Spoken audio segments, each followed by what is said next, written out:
Hundreds of people came here to Muhammad Ali Center to pay tribute to those names that you just mentioned.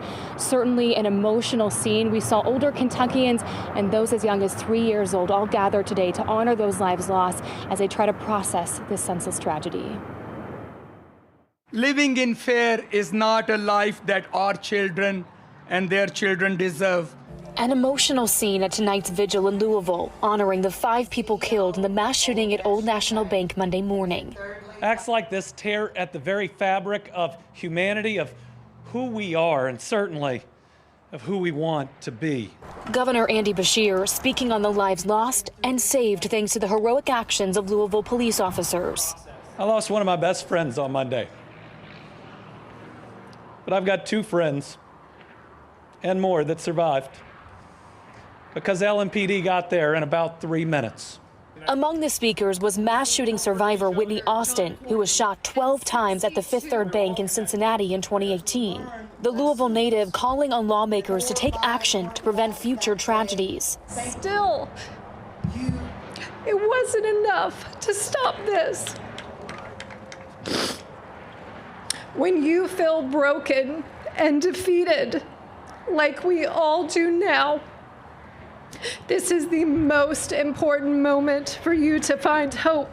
Community members are still reeling from this senseless tragedy. We feel so connected to the city, which is ours, and I wanted them to understand that grief is best in community.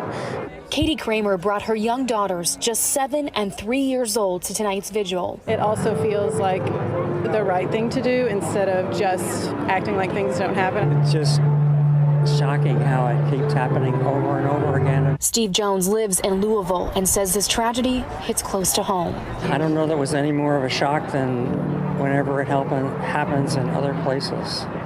But of course, you probably feel it more. Amazing grace, how sweet the sound. Now, while that vigil was happening, I want to mention something that I saw. Several volunteers walking through the crowd with cards in their hands saying prayers and thoughts. These volunteers were going to be asking all those in attendance if they wanted to pass on words of encouragement to the families or words of love or just something that they can say to the officer who's still fighting for their life in the hospital right now. And Mike and Sheree, I think that just shows just how hard this community has been hit by this senseless tragedy, how deeply they love one another, and certainly we have to continue to support them as they try to process this moving forward. Here in Louisville, Lindsay Stone, WWT News 5.